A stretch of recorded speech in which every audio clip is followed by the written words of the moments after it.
Earphone. नमस्कार। हमारे साथ आज जो हमारा विषय है वो है कि जो कोरोना संकट में इस तरीके से पूरे विश्व के स्कूल बंद हैं, खास करके जो हमारे सरकारी स्कूल हैं वो सबसे ज्यादा प्रभावित है। और आज इसी विषय पर कि कैसे इस कोरोना के संकट काल में हमारे सरकारी स्कूलों में शिक्षक शिक्षण का कार्य कर रहे हैं, और इस विषय पे हमने हमारे साथ आज दो मेहमान जुड़ेंगे। अभी हमारे साथ हैं छवि अग्रवाल जी। आप वाराणसी उत्तर प्रदेश से हैं। और हमारे साथ अभी अरविंद सिंह राठौर जी भी जुड़ेंगे, कुछ तकनीकी व्यवधान की वजह से वो थोड़ा विलंब से जुड़ रहेंगे। मैम, क्या चल रहा है स्कूलों में?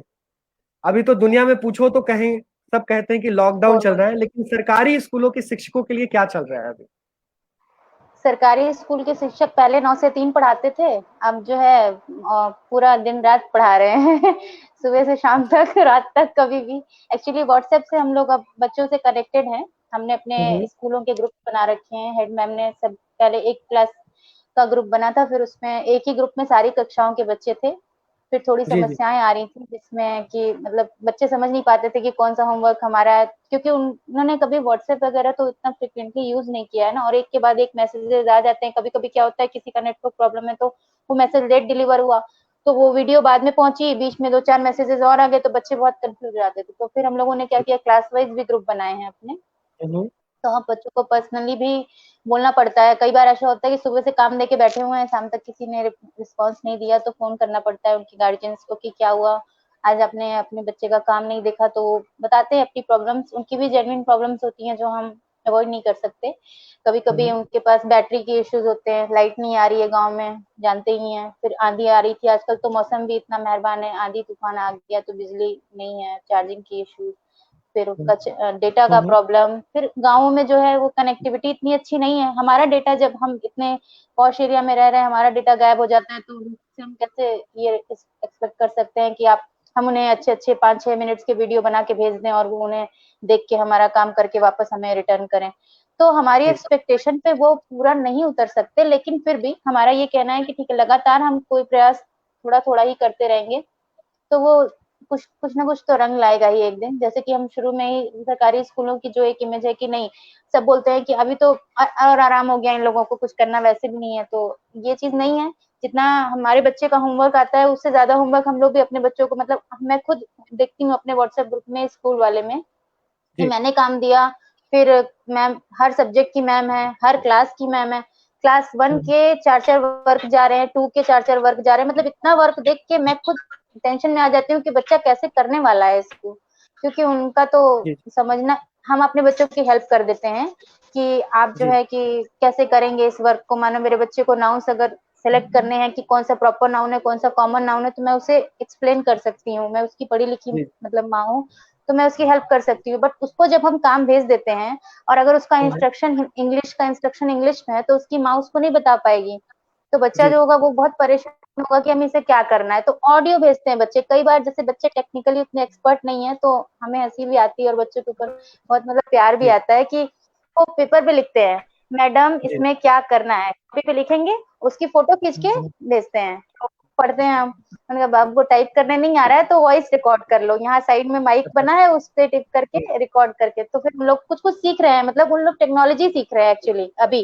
जी। जैसे हम जी। लोग उनको कोर्स सिखाने चाहते हैं कि पढ़ाने शुरू हो जाए, तो अभी वो लोग जी टेक्नोलॉजी तो सीख लें, पहले व्हाट्सएप चलाना तो जी। सीख लें, तो वो चीज भी है। बिल्कुल। हाँ, तो मैं हम लिटरेसी इस नहीं है से लेकिन आएंगे। अभी कुछ जो प्रॉब्लम है, हमारे बीच में अरविंद जी भी जुड़ चुके हैं। अरविंद जी, बहुत बहुत आभार, आपने समय निकाला हमारे लिए। स्वागत है आपका। ले, कुछ तकनीकी व्यवधान फिर से आ रही है। तो मैम, जो नेटवर्क अभी की प्रॉब्लम। यही है, हाँ ये जो बताइए। तकनीकी व्यवधान है, ये भी बता रही है कि हमारे शिक्षक कितना फेस कर रहे होंगे। मैं मेरे पास सब कुछ है मैंने सुविधा। कहा तो कि हम लोग इतने वाईफाई तक वाले हैं, फिर भी ये होता है कि कभी कभी ना वाईफाई काम करता है ना नेटवर्क काम करता है। मेरे पास खुद दो दो डेटा प्लान है, एयरटेल का भी है, जियो का भी है, लेकिन सब फेल हो जाता है कि मतलब कुछ नहीं कर सकते। तो तो बच्चे एक कैसे करेंगे? एक बात बताइए, मैं जब तक अरविंद जी जुड़ते हैं हमारे साथ ठीक से, जी। कि बतौर शिक्षक इस ऑनलाइन टीचिंग का जो आपका अनुभव है, आपने नया क्या सीखा?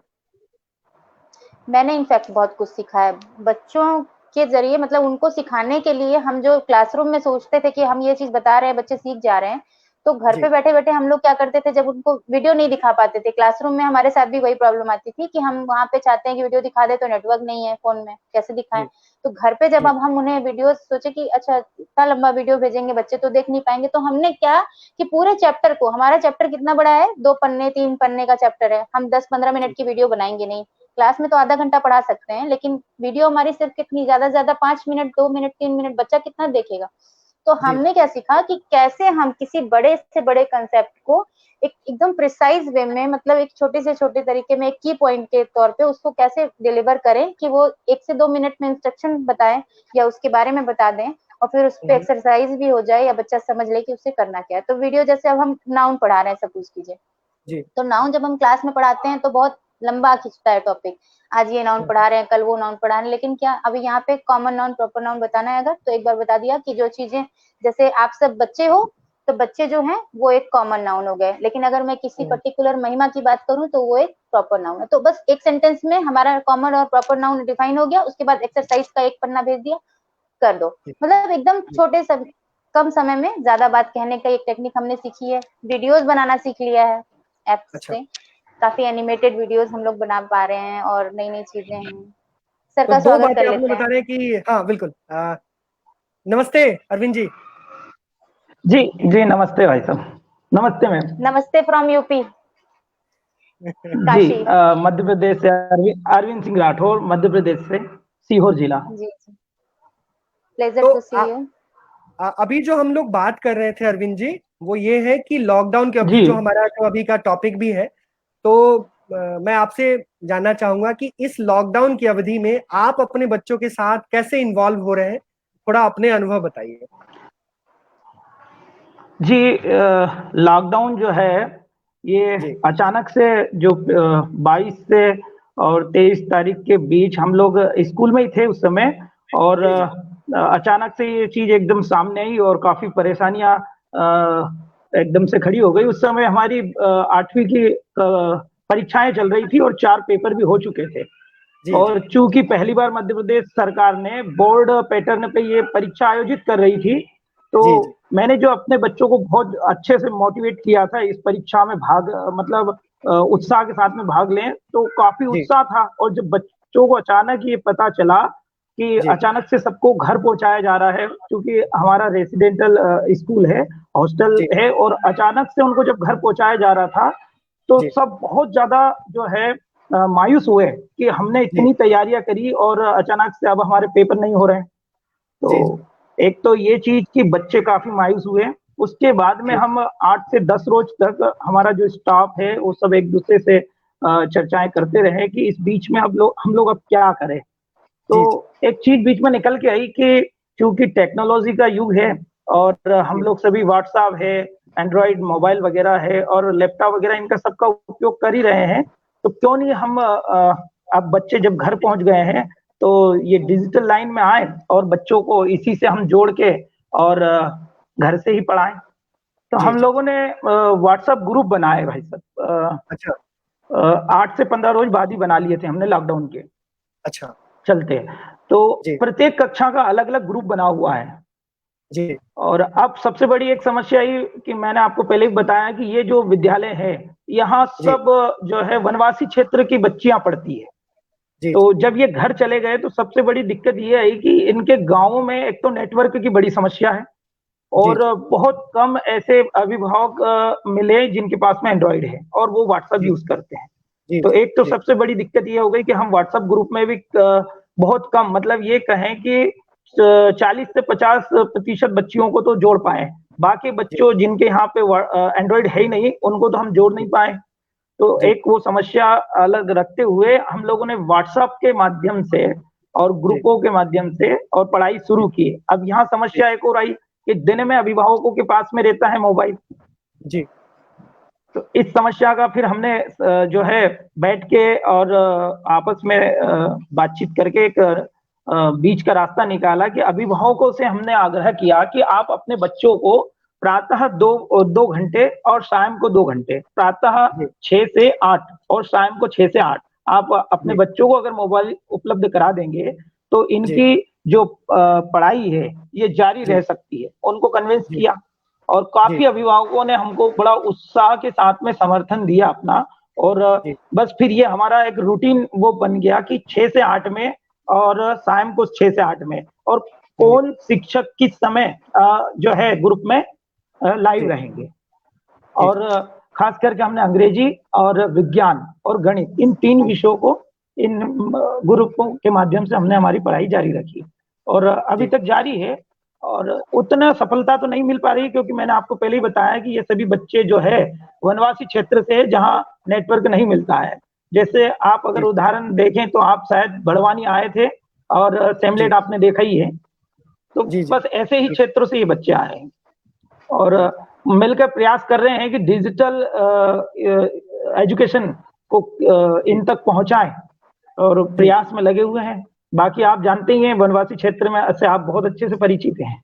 बिल्कुल। तो हमारे साथ जो 2 शिक्षक हैं वो दोनों, मैं हमारे साथ जो दर्शक जुड़े हैं उनके लिए मैं जानकारी देना चाहता हूँ कि एक है जो बिल्कुल ग्रामीण क्षेत्र में पढ़ाते हैं और एक है जो वनवासी क्षेत्रों में शिक्षण कार्य कर रहे हैं।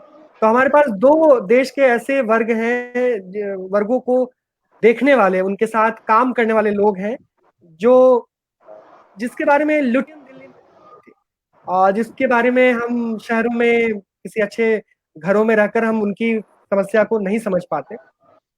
मेरा एक सवाल है छवि मैम से कि जो अभी वर्तमान परिस्थिति बनी है, आपको किस चीज का लगता है कि अगर ये चीज होता तो हमारे लिए ऑनलाइन शिक्षण या रिमोट लर्निंग हमारे लिए काफी यूजफुल रहता? क्या चीज की कमी महसूस हो रही है आपको? कमी ये लग रही है सर, एक बार हम लोगों के स्कूल के आसपास ऐसी न्यूज आई थी कि गवर्नमेंट जो है वो स्कूलों में ब्रॉडबैंड कनेक्शन देने वाली थी। मतलब कुछ स्कूल इसके लिए सेलेक्ट हुए थे कि जहाँ पे ब्रॉडबैंड लगाया जाएगा, वाईफाई का कनेक्शन दिया जाएगा, तो उससे स्कूल में जैसे हम बच्चों को वीडियोस दिखाना चाहें या ऑनलाइन टीचिंग स्कूलों में भी आजकल प्रेफर करते हैं, हम लोग अपने मोबाइल से ही मजबूरी में चलाते हैं। कुछ स्कूलों में अब तो बहुत अच्छा ये हो गया है कि प्रोजेक्टर वगैरह भी है, आपका डिजिटल बोर्ड वगैरह भी लगा रहे हैं लोग, लेकिन मेरे वहां नहीं है। तो ये हुआ था कि गवर्नमेंट अगर ब्रॉडबैंड देती है तो हम लोग भी उस चीज को अप्लाई करेंगे, ताकि हमारा जो नेट कनेक्शन जब अच्छा होगा तभी तो हम ये सब चीजें चला पाएंगे। और कोई भी स्टाफ या प्रिंसिपल अपने कनेक्शन से इतना सिस्टम नहीं चला पाएगा कि हर क्लास में उसके सब चले सारी चीजें। तो ये अच्छी एक स्कीम आई थी बीच में कि हर स्कूलों में ब्रॉडबैंड या वाईफाई का कनेक्शन दिया जाएगा, लेकिन वो हुआ नहीं। तो इस लॉकडाउन में हम उसको बहुत मिस कर रहे थे कि अगर वो हो जाता तो बहुत अच्छा होता, क्योंकि उसकी कनेक्टिविटी आसपास जो हमारे स्कूल के बच्चे जो हैं वो 2 किलोमीटर के एरियाज में ही ज्यादातर से 5 किलोमीटर तक में है, क्योंकि अगला तो प्राइमरी फिर उसी 2 किलोमीटर के बाद है ही है। तो वहां भी अगर कनेक्शन होता तो आसपास उसकी कनेक्टिविटी मिलती उनको, तो वो शायद यूज कर पाते हमारा जो ऑनलाइन टीचिंग का मटेरियल है वो रन करता उनके मोबाइल में। तो हम डाटा की प्रॉब्लम, हाँ जो डाटा प्रॉब्लम है वो सॉल्व हो जाती। अच्छा, उनकी जो डाटा प्रॉब्लम है मोस्टली वो यही कहते हैं ना कि मैम मेरे मोबाइल में डाटा नहीं है, या मतलब मैं मोबाइल यूज नहीं कर पा रही क्योंकि डाटा ही नहीं है। तो फिर अरविंद वही जी को प्रॉब्लम जोड़ना की बात है। हाँ जी, जब मैम को सुन रहा था तब मेरे ध्यान में वो बड़वानी की घटना ध्यान में आ रही थी कि हमको एक 40 इंची का एलईडी उपलब्ध करा दिया गया था वन बंधु योजना के तहत, क्योंकि आपको शायद जानकारी में होगा कि बड़वानी का जो पार्टी ब्लॉक है वो देश के 10 जो चुने हुए पिछड़े ब्लॉकों में से एक ब्लॉक है, और यहाँ चारों तरफ पहाड़ियां हैं और नेटवर्क की बहुत बड़ी समस्या है। किंतु हमें क्या करा कि इन्होंने 40 इंच का एलईडी उपलब्ध कराया, साथ में एक पेन ड्राइव उपलब्ध कराया और राज्य शिक्षा केंद्र की ओर से उसमें कुछ वीडियोस उपलब्ध करा दिए। अब मैम जैसा आप समझ सकते हैं कि एक पेन ड्राइव के माध्यम से हम एक ही सामग्री का कितने समय तक उपयोग कर सकते हैं। तो जब मैं ये मैं कर रहा था, हाँ बच्चे भी बोर होंगे और उतना जो है आकर्षक नहीं होगा ये प्रोग्राम। तो मेरे दिमाग में आया कि चूंकि मुझे एलईडी मिल गया है तो अब यदि मुझे कनेक्शन मिले और वाईफाई नेटवर्क वगैरह कुछ मिले तो इस टीवी का मैं लाइव उपयोग कर सकूं और नई नई चीजें बच्चों को प्रेषित कर सकूं। दिखा सकते तो शासन की ओर से तो ये कुछ हुआ नहीं था, किंतु क्या था कि वनवासी क्षेत्र होने के बावजूद लोगों में सहयोग की भावना बहुत थी। अभिषेक जी, आपने देखा ही है सेमलेट को कि वहाँ लोग बहुत आप एक कदम आगे बढ़े, लोग आपको बिल्कुल सहयोग के लिए 10 कदम आगे बढ़ते हैं। अब वहाँ के सरपंच साहब को मैंने बताया कि हमारे पास काफी संसाधन उपलब्ध है, केवल थोड़ा बहुत अगर आप सहयोग करें तो जो बड़े बड़े स्कूलों में और डिजिटल क्लासेस चलाते हैं, हम यहाँ पहाड़ों के भीतर वो डिजिटल स्कूल बना सकते हैं। तो सरपंच साहब ने बड़ा सहयोग किया। एक एलईडी उन्होंने भी अपने को दिया स्कूल में, जो मैंने आपको बताया था दान में, शायद आप आए थे उसी रोज, हमने उसका उद्घाटन भी किया था। तो ऐसे दो हमने स्मार्ट क्लासेस तैयार कर ली। अब बात आ रही थी नेटवर्क की। तो हम सभी जानते हैं कि जब नेटवर्क बहुत कम मिलता है तो हम एक पॉइंट बना लेते हैं और वहां पे मोबाइल रख के बात करते हैं, तो बड़ी अच्छी सी बात होती है। तो मुझे लगा कि एक वाईफाई अपने एक वाईफाई अपने खर्च से अपन खरीदें और इसको जो है एलईडी से और स्मार्ट व्यूअर से कनेक्ट करें तो शायद हम डिजिटल क्लास चला सके। हमने 1000 रुपए का खर्च किया और वो डिजिटल क्लास जो है हमने फिर सक्सेस किया, और सर को शायद उसका डेमो भी बताया था कि हम यूट्यूब के माध्यम से फिर वहाँ क्लासेस चलाने लगे। और उसका परिणाम ये हुआ कि बहुत कम बच्चे जो है स्कूल में आते थे, और सर आए तब तक शायद 200 की संख्या हम पार कर गए थे सेमलेट प्राइमरी में। और बच्चों का जो स्कूल के प्रति रुचि हुई वो इतनी ज्यादा हुई कि मैंने अपेक्षा भी नहीं की थी। और यदि स्कूल में छुट्टी लग जाए तो बच्चे बड़े परेशान हो जाते थे वहाँ के। तो डिजिटल क्लासेस जो वहाँ तक बच्चों में थोड़ा टीवी का, हाँ, तो हम एमिनेशन वगैरह का उपयोग करते थे हम लोग। जैसे एक बार मेरे पास सामने समस्या आई थी कि बच्चों को हम समुद्र के बारे में पढ़ा रहे हैं, तो वो कल्पना नहीं कर पा रहे थे। तो उस समय भी मुझे ये चीज आई थी कि यदि यहाँ डिजिटल होता कुछ तो हम उनको स्क्रीन पे दिखा के और समझा सकते थे कि देखो समुद्र ऐसा होता। और फिर हमने ये करके दिखाया कि समुद्र देखिए आप, डिजिटल इस तरीके से फिर टीवी पे उनको दिखा के बताया। बड़ा रुचिकर माहौल बनता है। और तो मैंने एक साल में इतने जी सॉरी मैंने आपको बीच में रोका। ये जो आपने जो वाईफाई की जो कनेक्टिविटी जो मुहैया कराई, उसका थोड़ा सा बताइए कि आपने क्या टेक्निक अपनाई कि जहाँ पे कोई मोबाइल का, इनके स्कूल में आप जाएंगे तो आपको मोबाइल का नेटवर्क भी नहीं मिलेगा और वहां पे वाईफाई चल रहा है, कैसे चल रहा था, थोड़ा सा बताइए आपको। देखिए, एक तो चूंकि मैं साइंस का स्टूडेंट रहा हूं और फिजिक्स में मेरा बड़ी रुचि थी, तो ये जो इलेक्ट्रॉनिक सामान वगैरह है इनके बारे में मैं पढ़ता रहता था। तो हमें मालूम है कि जहाँ विरल माध्यम होता है वहाँ तरंगे बहुत ही अच्छे से वो यहाँ से वहां तक पहुंचती है। तो मुझे एक विश्वास ये, हाँ, तो मुझे ये विश्वास था कि यदि यहाँ कहीं मुझे पॉइंट मिल गया नेटवर्क का तो हम उसको जो है आधार बना के और वहां से अपनी टीवी को, जो हम बोलते हैं ना स्मार्ट व्यूअर, उसके माध्यम से हम टीवी पे कनेक्शन ले लेंगे। तो उसी के चलते मैंने आगे एक जियो का वाईफाई खरीदा करीब 1-1.5 हजार रुपए का, और उसी से स्कूल की बिल्डिंग पे मैंने एक पॉइंट खोजा कि जहां जियो का अच्छा नेटवर्क मिलता था, और उसी पे हमने ये वाईफाई रखा और इस वाईफाई को हमारे मोबाइल से कनेक्ट किया और मोबाइल को फिर स्मार्ट व्यूअर से कनेक्ट किया और हमारे मोबाइल पे हमने यूट्यूब क्लास ऑन की और सक्सेस हुए। और बाकी तो भाई साहब आपने वहां देखा ही था। तो मैं अपने साथ जो भी लोग तो हमें भी लग रहा है कि देखने लायक है, और आपको भी कि हमारे साथ जितने भी लोग जुड़े हैं कि अरविंद जी ने एक ऐसे स्कूल में जहाँ पे नेटवर्क का कनेक्टिविटी नहीं था, वहां पर जो एक एलईडी टीवी मिला था उसको 2 किया समाज के सहयोग से, और 2 करने के बाद इन्होंने एक जो हमारे पास टेक्नोलॉजी उपलब्ध है, या यूं कहें कि जुगाड़ टेक्नोलॉजी का लगाते हुए इन्होंने स्कूल में वाईफाई की व्यवस्था और यूट्यूब के जरिए, मतलब यूट्यूब पे जो मटेरियल्स, जो लर्निंग मटेरियल्स है उसका इस्तेमाल किया। और मैं सच कह रहा हूँ, इनके स्कूल में जब आप कभी मौका मिले, मैं तो सर कई बार ड्रीम करता हूँ कि वो प्लेस, फिलहाल हम लोग ऑनलाइन ही देखेंगे, बिल्कुल टूरिस्ट प्लेस की तरह। आप मेरे फेसबुक पे जो कवर पिक्चर है वो सर के स्कूल का ही है, तो आप अंदाजा लगा सकते हैं कैसा वो स्कूल है। और चारों तरफ पहाड़ियां हैं, कोई नेटवर्क का बहुत इशू है, अभी हाल फिलहाल तक वहाँ पे रोड कनेक्टिविटी भी नहीं थी। तो आप उस तरीके से डिजिटल कनेक्टिविटी के बारे में आपने काम किया और बहुत ही जबरदस्त। मैं तो कहूंगा कि रिलायंस में जियो वाले कोई अच्छी स्टोरी करे आप तक। अभाव में भी अच्छा काम करने वाले कोई तो मतलब कहा जाता है कि वो एक यूनिक टाइप से काम एग्जैक्ट कर रहे हैं, वरना तो अगर फैसिलिटी है तो सभी कर लेंगे, बट जहाँ पे नहीं हो पा रहा है कुछ, वहां भी कुछ कर गुजरे तो वही एक अच्छे अध्यापक अध्यापक की पहचान एग्जैक्टली। है। अरविंद जी कुछ जोड़ना जैसे चाह कि रहे थे। हमारे स्कूलों का अभी है ना सर। हाँ जी, हाँ। हाँ बताइए। मैं एक और अनुभव आपको बताना चाहूंगा जी कि मैं जब स्कूल से छुट्टी लेके घर आता था तो बड़ा जी अटपटा लगता था कि भाई बच्चों से ज्यादा दूर रह नहीं पाते थे। तो मेरे दिमाग में एक और ये आप कुछ भी कह सकते हैं इसको कि एक फितूर था कि क्यों नहीं मैं भोपाल, मतलब यहाँ से 450 किलोमीटर है मेरा स्कूल, यदि मैं जी छुट्टी में आऊं और मैं अपने बच्चों से बात करना चाहूं या स्क्रीन पे ऑनलाइन होना चाहूं तो कैसे जी हूं। तो मैंने अपने प्रधान पाठक को पूरी ट्रेनिंग दी और जब मैं यहाँ छुट्टी पे आया तो मैंने उनको जी कहा कि आप आपका व्हाट्सएप ऑन कीजिए, मैं उस पे वीडियो कॉल कर रहा हूँ और आप उसको स्मार्ट व्यू पर ट्रांसफर कीजिए, देखिए मैं बच्चों से बात करता हूँ। और अच्छा।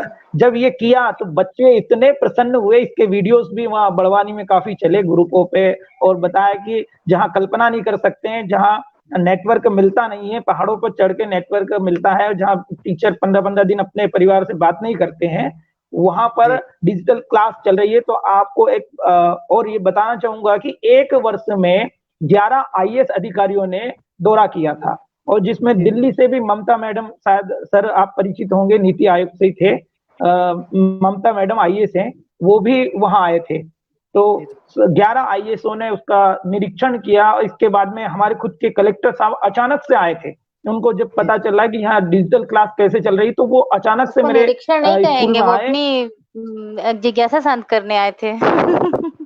हाँ, ये मैम ठीक है, मैं इसके लिए ठीक है शब्दों का सही से उपयोग नहीं कर पाया। तो ऐसा भी मान सकते हैं कि उन्हें जी जिज्ञासा हुई कि मेरे जिले में ऐसी कौन सी घटना हो रही, देखें तो सही जरा। तो हाँ। अचानक से मुझे कोई सूचना नहीं थी, और आप मानेंगे कि ब्लॉक के अधिकारी भी नहीं थे, टोटल जिले के अधिकारी आए थे। और जी जी कलेक्टर सर हमारे बहुत ही मतलब अलग से ही हैं, वो उनकी सब अच्छा। गतिविधियां बहुत मायने रखती हैं। और वो आए, मेन गेट पे उन्होंने अपने जूते उतारे और सीधे मेरी कक्षा में आ गए, और कुर्सी पे बैठ के बोलते हैं कि आप आपकी गतिविधि जो है स्टार्ट रखिए, रुकिए नहीं। तो जैसे ही मैं रुका, उन्होंने कहा कि आप जो बच्चों को ये बोर्ड पे पढ़ा रहे हैं, ये सब बच्चों को समझ में आ रहा है। तो मैंने कहा जी आ रहा है, आप टेस्ट। तब सर ने टेस्ट लिया और पीछे से उठाया, सबसे पीछे के बच्चों को, और हर बच्चे ने मेरा मान सम्मान इस प्रकार बढ़ाया कि कहीं चूक नहीं की। तो कलेक्टर साहब प्रसन्न होकर आए, और जिले के 3 टीचर उन्होंने 15 अगस्त के लिए चयनित किए, उसमें एक सेमलेट से भी फिर हमको लिया।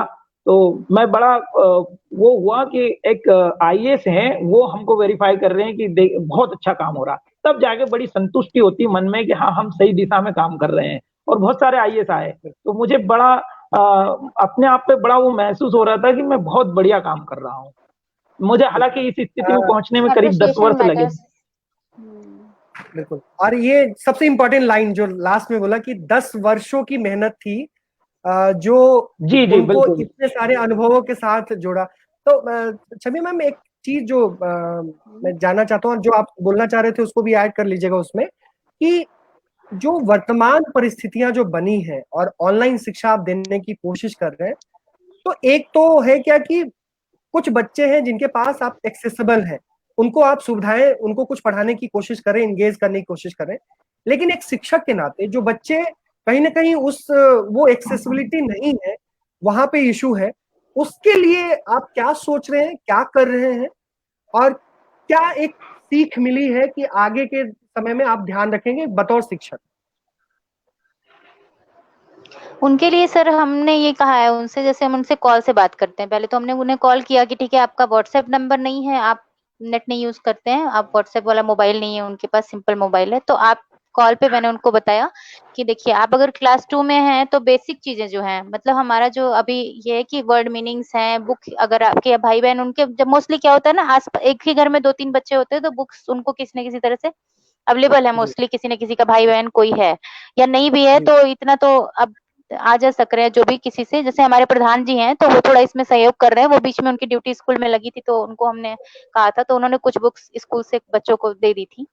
तो जी उनके ये कि बेसिक्स आप अपने जो है वो पढ़ते रहिए, पहाड़े याद करिए, गिनती याद कर लीजिए, जोड़ घटाना सीखते रहिए आपस में, क्योंकि अभी हम लोग तो अवेलेबल नहीं हो पाएंगे बीच बीच में। और बाकी ऑडियो से कभी कभी कॉल करके पूछते हैं कि हाँ आपको अभी आज का चैप्टर पढ़ा, आपने कुछ किया या नहीं है, तो चलिए जितना हो पा रहा है उतना। मोस्टली बच्चे जो हैं वो अपने से, उनके भाई बहन जो हैं थोड़े बड़े जो हैं, वो लोग उनको देख के कुछ ना कुछ पढ़ा देते हैं, बेसिक चीजें। क्योंकि अभी इस समय क्या है कि बहुत ज्यादा कुछ नया कोर्स कवर करने के बारे में, हम जो बच्चे पढ़ भी रहे हैं उनको भी हम कोर्स कवर अप कराने की कोशिश में नहीं है कि हम पूरा सिलेबस कंप्लीट ही कर देंगे।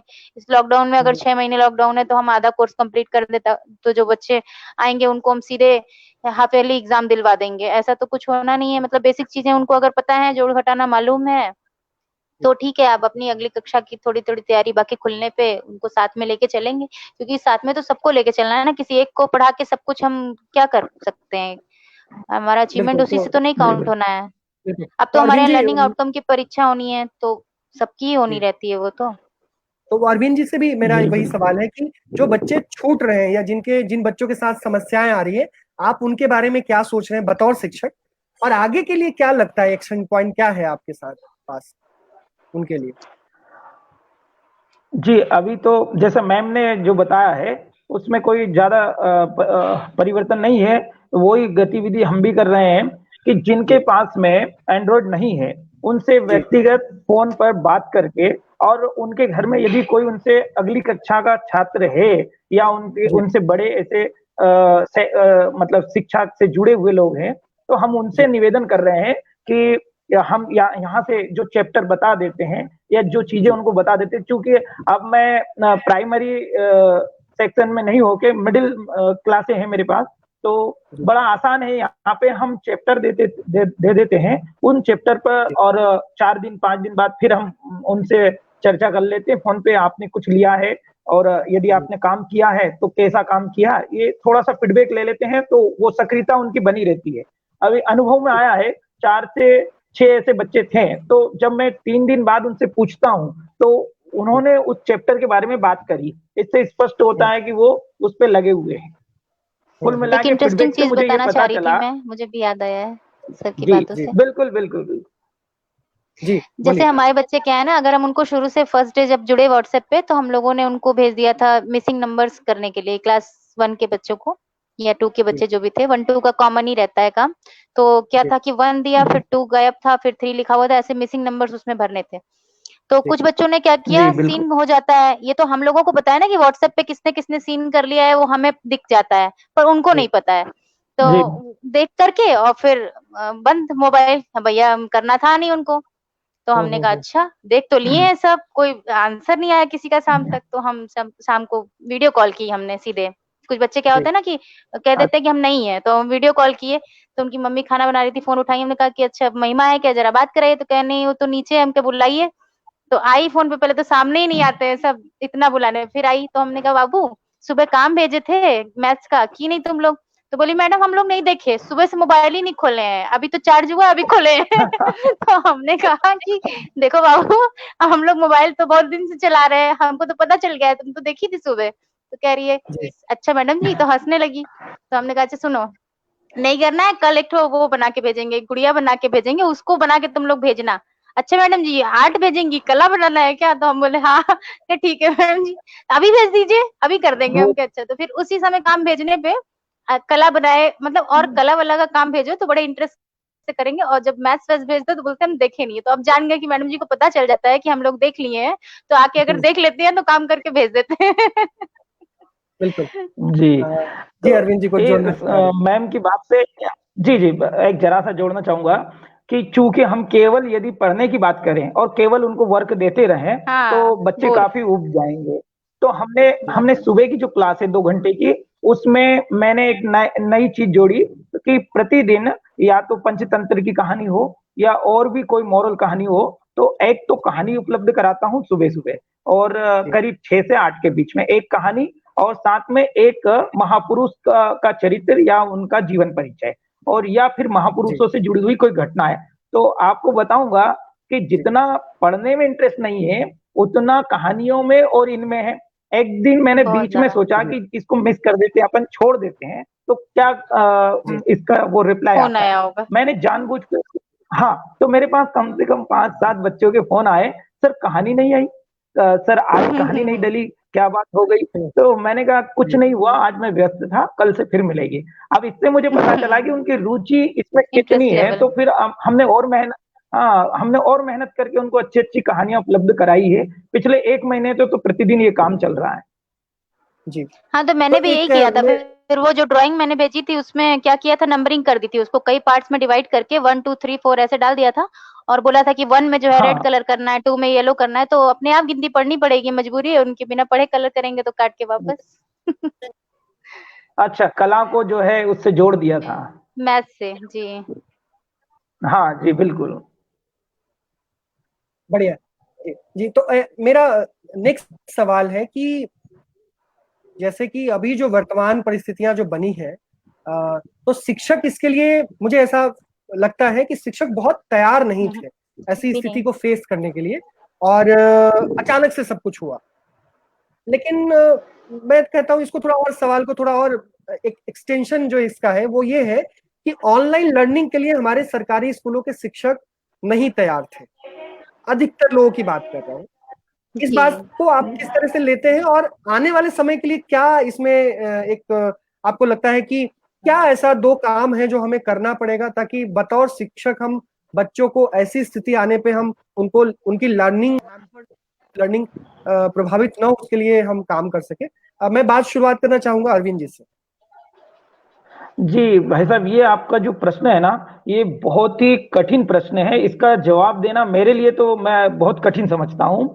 कारण क्या है कि मैंने बहुत नज़दीकी से शिक्षकों को बहुत नज़दीकी से देखा है। मैंने मतलब प्रशिक्षणों में भी देखा है, कई बार मैंने ट्रेनिंगें दी है, तो 100-100, 150-150, 200-200 टीचर भी रहे।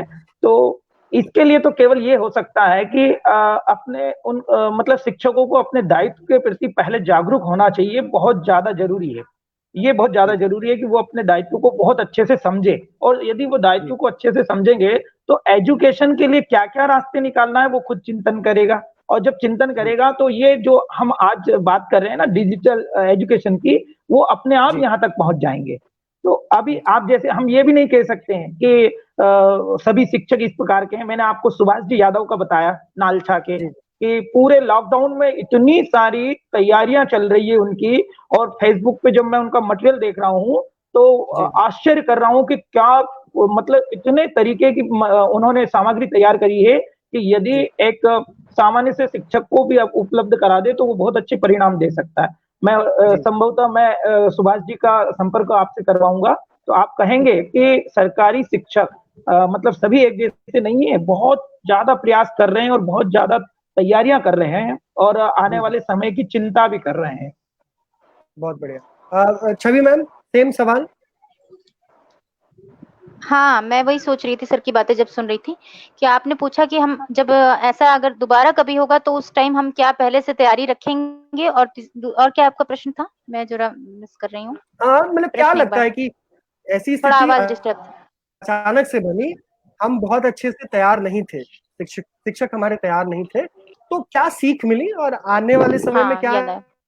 ऐसा 2 काम लगता है जो हमें पड़ेगा ताकि ऐसी कोई स्थिति आए तो फिर से हम उसको, बच्चों की लर्निंग प्रभावित ना हो, इसको इंश्योर कर पाएंगे। सर एक तो कि हमारे जैसे कि स्कूलों में आती हैं, ट्रेनीज आती हैं जो लोकल होती हैं, वही गांव की हैं, 2-3 लड़कियां ट्रेनीज के तौर पे, कई मतलब कई ग्रुप्स में आई थी, अब तक 7-8 लड़कियां आ चुकी हैं, और एक लोकली हमारे यहाँ फाउंडेशन वाली जो है आफ्टर स्कूल कोचिंग चलाती हैं, जो 2 ले जाती हैं। जी तो उनके थ्रू जी हम लोगों ने क्या किया था, इस बार भी हम लोगों ने प्रयास किया कि नंबर हम लोगों के पास नहीं थे, सिंस हम लोग पहले से तो तैयार थे नहीं, हमने, हमारे स्कूलों का कोई ऐसा सिस्टम भी नहीं है कि ऑनलाइन आपको ग्रुप बना के रखना है, कुछ काम पड़े तो कम्युनिकेशन के लिए। लेकिन वो क्या हुआ था कि एक अभी हम लोगों के वहाँ एनुअल फंक्शन हो रहा था, तो बच्चों ने खुद इंटरेस्ट लेते हुए, क्योंकि उनको डांस के वीडियोस देखने थे बच्चों को, तो उन्होंने कहा मैडम जो डांस आप हमें स्कूल में सिखाती हैं तो उसके हमें वीडियोस देखने होते हैं, तो ये हमारा नंबर है व्हाट्सएप का, इस पे आप हमें वीडियोस भेज दीजिएगा। तो ऐसे ऐसे करके जो 50 बच्चे हमारे प्रोग्राम्स में थे उनके नंबर हमारे पास पहले से थे, वो वीडियोस भेजने के जी चक्कर में व्हाट्सएप पे उन्होंने दिए थे। जी ऐसे तो कुछ पेरेंट्स ऐसे भी हैं कि जो बच्चों को डांट के रखते हैं कि आपके पास व्हाट्सएप है, ये सब है, मैडम लोग को बताने की कोई जरूरत नहीं है। तो ये तो हम जी लोगों के पास थोड़ी तैयारी पहले से थी, लेकिन अब हम लोग क्या करेंगे, हमने सोचा है कि हम इस सेशन से अपने जो एडमिशन फॉर्म होंगे उसमें बच्चों के व्हाट्सएप नंबर जी का एक एनिवर्सरी कॉलम रखेंगे, और जिनके पास होगा वो हम जरूर लेंगे उनसे, और ना हो तो भी आप फोन नंबर जी दीजिए, ये कंपलसरी है, क्योंकि अभी क्या करते हैं, पेरेंट्स आते हैं बोलते हैं नंबर नहीं है, तो हम लोग कहते हैं अच्छा ठीक है जाने दीजिए, क्योंकि हमारे लिए वो प्रायोरिटी नहीं। लेकिन अब हम उनसे बोलेंगे कि देखा आप लोगों ने पिछले बार भी इतनी दिक्कत हुई थी, कभी ऐसा कुछ हो जाए हमें आपसे कांटेक्ट करना हो, मानते हैं आप बगल में है चले आएंगे, वो कहते हैं हम तो यहीं बगल में है, क्या फोन करेंगी आप, नहीं लेकिन आप कांटेक्ट भरिए, ये एनिवर्सरी किया जाएगा। और दूसरी चीज ये कि लोकल जो वहाँ पे पढ़े लिखे युवा हैं, उनसे हम लोग ये जी एक मतलब संवाद करेंगे अब से आगे से, अपनी जो तैयारी है हमारी, कि कभी ऐसी सिचुएशन खुदा ना करे कि आए, कभी ऐसा हो, हम चाहेंगे नहीं, लेकिन अगर मान लो कभी ऐसी सिचुएशन आती है तो आप भी एक अपने स्कूल के लिए एजुकेशन वॉरियर के रूप में काम कर सकते हैं। आप कुछ बच्चों के घर जाके उनको थोड़ी थोड़ी डिस्टेंस पे बिठा के और टीचिंग के लिए आप हमारी हेल्प कर सकते हैं। ऐसी सिचुएशंस के लिए आपको स्पेशली हम कांटेक्ट करेंगे, तो उनके कॉन्टेक्ट्स हम अपने पास रखेंगे। जैसे हमारे यहाँ जो ट्रेनीज आती रही हैं 10-12, और जो लोकल हमने बताया कि पढ़ी लिखी महिलाएं हैं, उनसे यही कर सकते हैं। और फिलहाल हमारा जो गवर्नमेंट से जो एक गुजारिश रही है कि वो एक टीवी प्रोग्राम या रेडियो प्रोग्राम चलाए, वो तो उन्होंने किया है, हमारे वहाँ आता है। अब टीवी भी स्टार्ट होने वाला है, चैनल भी सुन रहे हैं हम लोग कि 1 से 12 तक के चैनल्स जो होंगे वो आएंगे, जिसपे कि चैनल नंबर 1 पे सिर्फ कक्षा 1 की पढ़ाई होगी, 2 पे 2 की पढ़ाई होगी, ऐसे करके। तो वो स्टार्ट हो जाए, आई होप, तो वो भी अच्छा एक पहल होगा अगर ये बढ़ता है लॉकडाउन वगैरह ऐसी सिचुएशन, क्योंकि काफी टाइम तो हो रहा हमारे है, हम बीच लोगों में को भी नहीं लगा था कि इतना लंबा जाएगा। तो चूंकि हम जी इस बातचीत के अंतिम दौर में पहुंच चुके हैं, तो कुछ सवाल आ रहे हैं, मैं उन सवालों को, एक दो सवाल है जो आपसे शेयर करना चाहता हूँ। एक सरिता राय मैडम जी है, हम उन्होंने कोई अपनी सवाल नहीं देख पा रहे हैं। लाइव क्वेश्चन के थ्रू उन्होंने पूछा है कि ऑनलाइन क्लास के लिए हम जी सबकी तैयारी पूरी है, बस कुछ बच्चों के पास मोबाइल नहीं है, यही समस्या है। क्या आप दोनों इस बात से सहमत है, और है तो इसका उपाय क्या है? मोबाइल तो सर सबके पास है, मैं इस बात से सहमत नहीं हूँ कि किसी भी घर में एक भी मोबाइल नहीं है, क्योंकि एक ना एक मोबाइल तो है सबके पास। वो आजकल जो 1500 वाला जियो वाला स्मार्टफोन छोटा की वाला बात कर रहे मोबाइल हैं, आता है। स्मार्टफोन अच्छा, की बात कर रहे स्मार्टफोन, हाँ वो नहीं होगा, कि कई घर ऐसे हैं जहाँ नहीं है, हैं। हाँ, ऑफ कोर्स नहीं है। जी जी क्या करना चाहिए मैं भी उसके लिए? उनके उनके इस कॉल करते हैं उनको, जी बताया जी तो जी हाँ, हमने कि अरविंद। जिनके पास स्मार्टफोन नहीं है उनसे कॉल करके कनेक्ट करते हैं। जी जी जी अरविंद जी। उनका प्रश्न बिल्कुल सही है। जी उनकी समस्या बिल्कुल सही है, क्योंकि हम सरकारी स्कूलों में काम कर रहे हैं, तो यहाँ पढ़ने वाले जो बच्चे हैं ना, वो भी लगभग पिछड़े वर्गों से या फिर कमजोर तबके से ही आते हैं। तो वो जी जी इतनी ज्यादा फैसिलिटी में रहते नहीं है, और ना ही एंड्रॉइड उपयोग करते। ये उनकी बात बिल्कुल सही है, और ये जी एक बहुत बड़ा चैलेंज है। और खास करके ये हमारे लिए, मतलब मैं एक बात कर रहा हूँ वनवासी क्षेत्र की। यहाँ जी जी मोबाइल मिलेगा भी तो आपको वही कीपैड वाला मोबाइल मिलेगा, और आप उस जी पर जब संपर्क करेंगे तब बाई चांस ही आप संपर्क कर पाते हैं, क्योंकि नेटवर्क की स्थिति हमको मालूम है वनवासी क्षेत्रों की। तो उनका प्रश्न जी। बिल्कुल सही है, ये एक बहुत बड़ी समस्या है, और इस दिशा में सरकार शासन स्तर पर जो है विचार करना चाहिए। तो मैं आपको जस्ट एक अपडेट कराना चाहता हूँ, और हमारे साथ जो नहीं भी इसका, दर्शक जुड़े हैं। जी जी जी बताइए अरविंद जी, बिल्कुल बताइए। बिल्कुल। अरविंद जी बताइए, कुछ बोल रहे थे आप। नहीं नहीं मैं केवल ये कह रहा था कि इस दिशा में सरकार ने प्रयास किए हैं। जैसे मध्य प्रदेश सरकार ने तो बहुत अच्छा एक प्रयास किया है कि अभी आप शायद आपके जानकारी में आया होगा कि सुबह 11 से लगा के और हर आधे आधे घंटे में उन्होंने जो है प्रोग्राम डिवाइड किए हैं, कि पहले जो मीना की दुनिया आ रही है छोटे बच्चों के लिए, उसके बाद गणित से जुड़ा जुड़ा हुआ कालखंड है 30 मिनट पे वो चलेगा, फिर वो इस तरीके के इन्होंने अभी दूरदर्शन पे ये एक व्यवस्था करी है मध्य प्रदेश शासन ने। और ये अभी शायद 4 रोज हो गए हैं इसको, 3-4 रोज। तो मुझे लग रहा है कि वो भी इसी दिशा में एक अच्छा प्रयास है उनका, अभी एक लॉकडाउन के चलते हुए। एक कोई ऐप भी लॉन्च किया गया है ना मध्य प्रदेश शासन के द्वारा? हाँ डिजी लैब करके एक ये व्हाट्सएप ऐप है, और जी व्हाट्सएप जी पे इसके माध्यम से हम लोगों को वीडियोस उपलब्ध करवाते हैं, वो लिंक उपलब्ध करवाते हैं, और यही लिंक हम जो है अभिभावकों को उपलब्ध करवा देते हैं। जी जी जी। तो वो लिंक क्या सर जी यूट्यूब के होते हैं या फिर सेल्फ जनरेटेड हाँ टीचर्स? जी, नहीं नहीं नहीं, ये यूट्यूब के होते हैं मैम। Okay okay. बढ़िया। तो और ये एक कक्षा अच्छी वाइज है, जानकारी है। Class wise. जी जी। उत्तर प्रदेश शासन की तरफ से क्या हो रहा है स्कूलों के बच्चों के काम करने के लिए, आप मैम थोड़ा एक बार शेयर सर करेंगे हम तो? लोगों का तो ऑलरेडी दीक्षा, प्रेरणा, सब बहुत सारे ऐप्स चल रहा है। दीक्षा पे हमारी खुद की ऑनलाइन ट्रेनिंग टीचर्स की चल रही है, जिसमें हमारे वीक के आते हैं कि आज आपको इस वीक का कोर्स ये करना है, प्लस डे वाइज भी आता है।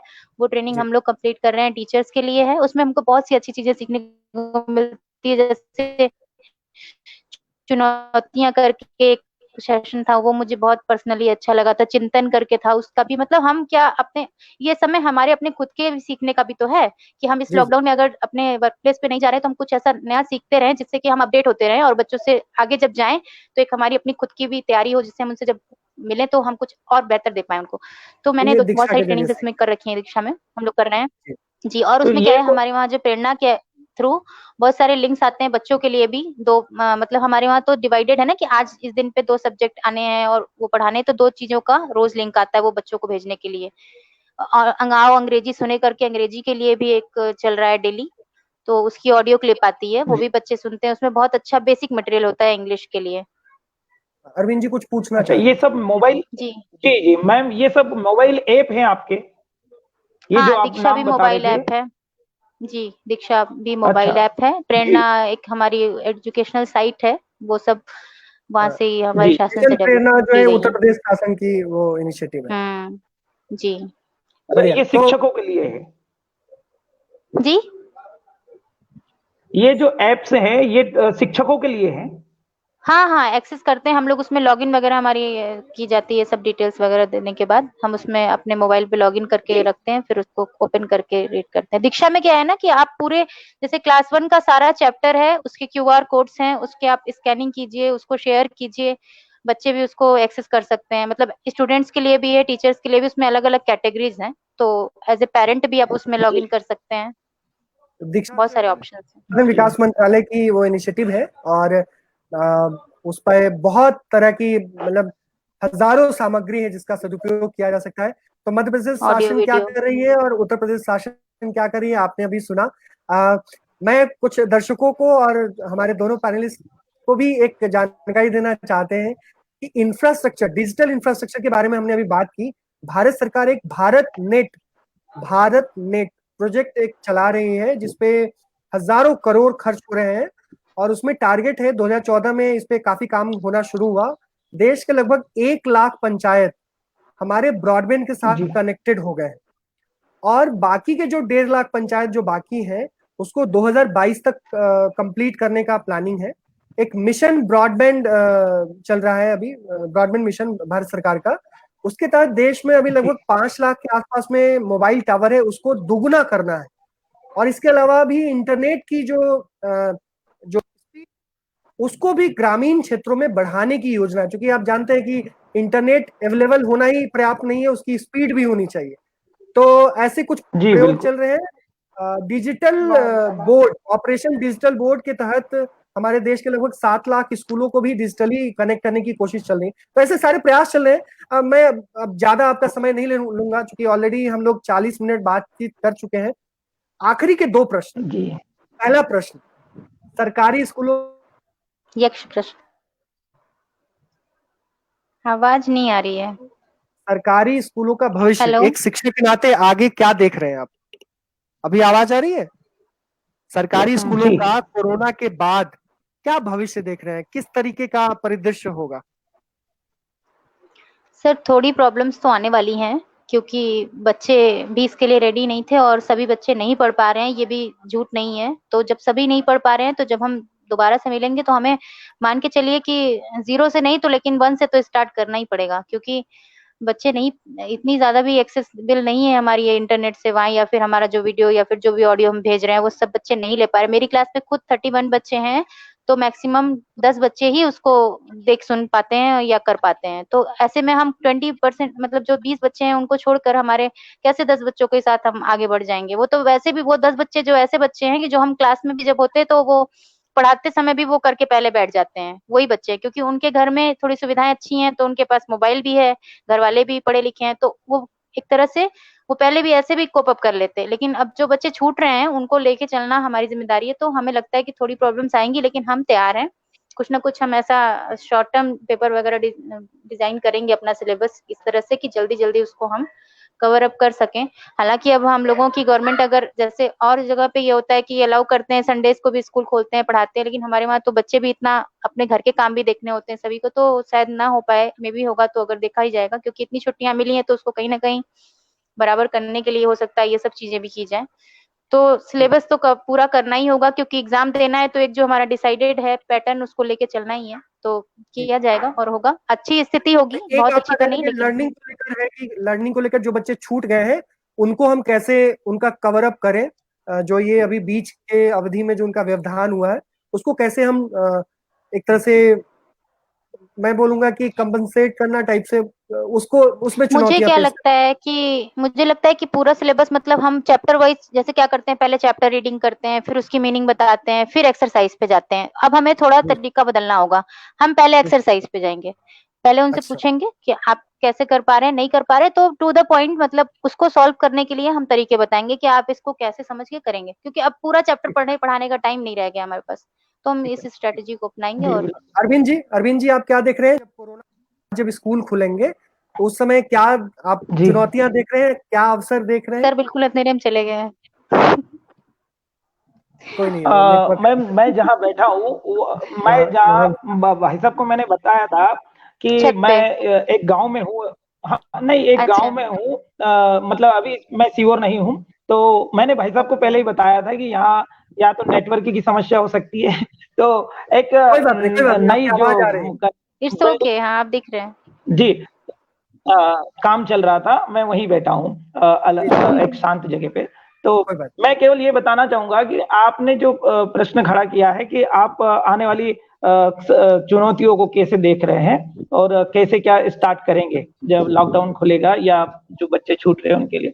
तो ये जैसे मैम ने बहुत सारा तो क्लियर कर ही दिया है कि हम माने या ना माने, पर हमें जो है बहुत अतिरिक्त काम करना पड़ेगा एक तो, और उन बच्चों को चयनित तो करना ही होगा कि जो इस समय हमारी पहुंच से दूर है या फिर जो शिक्षा से जिनका थोड़ा दूरी बनती जा रही है, इन लोगों को चयनित करके और इन पे अतिरिक्त प्रयास करना होगा।